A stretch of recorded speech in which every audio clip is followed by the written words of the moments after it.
Hello everyone, my name is Solomon Matthew, and in this video we'll be walking through a Python implementation of the Metropolis-Hastings algorithm, and we'll be interpreting the results as well. And sort of each part of the code that we cover, I'll be relating it back to the sort of part one of this sort of series, where in the part one video we covered the theoretical sort of walkthrough of the Metropolis-Hastings algorithm. So what we'll be doing is we'll be tying the code from here back to the first video. Um, and so starting with this first function right here, what we're doing here is we're defining the unnormalized target density, which is pi tilde of x. And we don't include the normalizing constant here because, as we had shown in the slides, it cancels in the acceptance ratio. Um, so moving to the second part, uh, in this for loop, this portion right here is the Markov chain. So at each step, what we're going to do is we're going to take the current state and propose a new state using a Gaussian random walk. And this corresponds to the proposal distribution of Q of y given x from the slides. Moving on to the acceptance rule. So this is going to be the most important part of this implementation, and it's also the most important part of the algorithm. What this does is this computes the acceptance probability. Alpha of x comma y is equal to the min of 1 and pi of y over pi of x. So because the proposal is symmetric and the density is unnormalized, both the proposal terms and the normalization constants cancel, as we had shown, derived in the slides in part one. Then moving on to this portion of the code, what we're doing is we're implementing the accept and reject step. So if the move is accepted, we update the state. And if the move is rejected, what we're going to do is we're going to keep the state the same. We're going to keep the current state with the current value. And this step ensures detailed balance and guarantees that there is a correct stationary distribution. So next, what we're going to do is we're going to run the sampler. So I'm going to start at 5, which is far from the center, so we can observe the convergence when the frequency plot is made. And what we're doing here is we're going to print the acceptance rate. And when we come down here and print the acceptance rate, we see that it's about 0.71, which is pretty good. It's a good balance. Like, it's not too high or too low, which means that the proposal is reasonably well tuned. Going back up, we're going to look at the burn-in. So what we're doing here is we're discarding the first 2,000 samples as burn-in, since the chain starts very far away from equilibrium. So that's what we're doing there. And when we end up printing these two statements, we see that the sample mean after burn-in and the sample variance after burn-in are close to 0 and 1 respectively, right? Which is indicative that this is extremely close to the true values of a standard normal distribution, right? Which means that this chain is sampling correctly from the target distribution, right? Obviously, we want a mean that's close to 0 and a variance that is close to 1.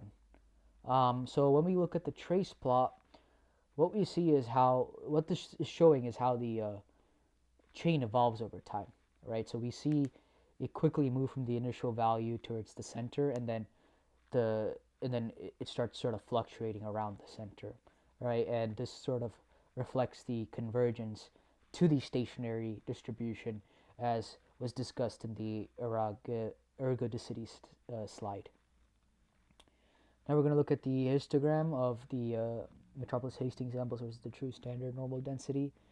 So what we see here is we see that the histogram matches the normal density very closely, right? And this sort of this confirms that the long run distribution of the chain is pi, which is exactly what was predicted um, by the theory. So moving to the next part of proposal tuning, um, what we're going to do is we're going to test sort of different proposal sizes, right? So at point 1, the acceptance is very high, about 96%, but the moves are very tiny. And then moving to maybe a proposal size of 1, the acceptance is about 70%, which is a good balance. And then at 8, the acceptance drops to 15%, and most of the proposals are rejected. So the key thing that we can take away from this sort of a code implementation here is that, with the cell block, is that on the slides we had discussed mixing. So the algorithm is always correct, but the efficiency is dependent heavily on the proposal distribution. Okay, so in this second example, which is the Bayesian example, instead of a standard normal target, I'm going to define a posterior distribution for an unknown mean theta. Right, and then within this function,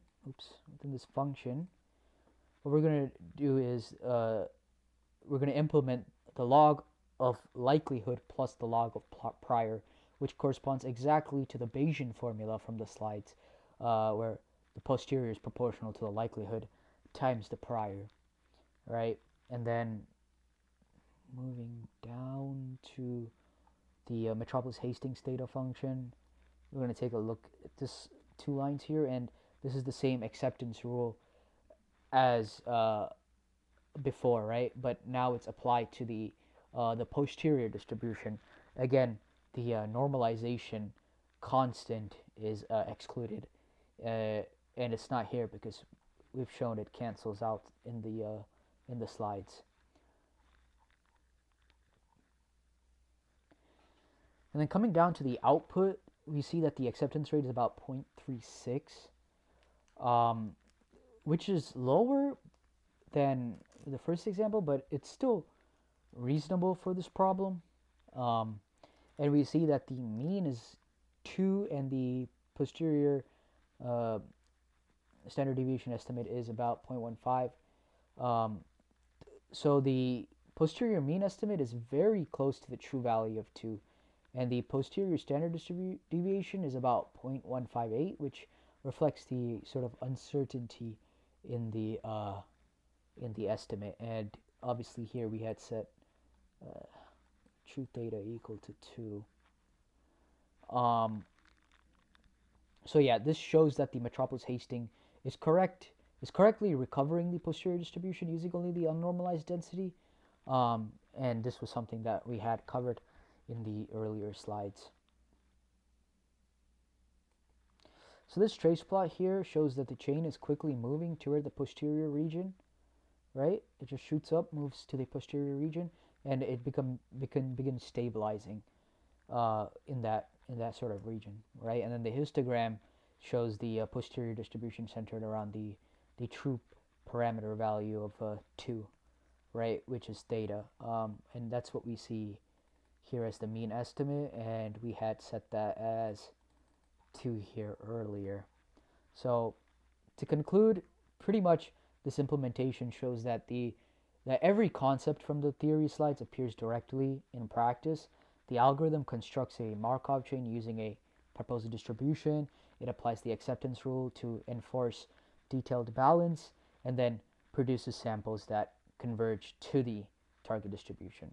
And I would say the most important takeaway is that we can sample from complex distributions without computing normalization constants, which is why, as I had said at the end of my last video, why the Metropolis-Hastings algorithm is so powerful, right?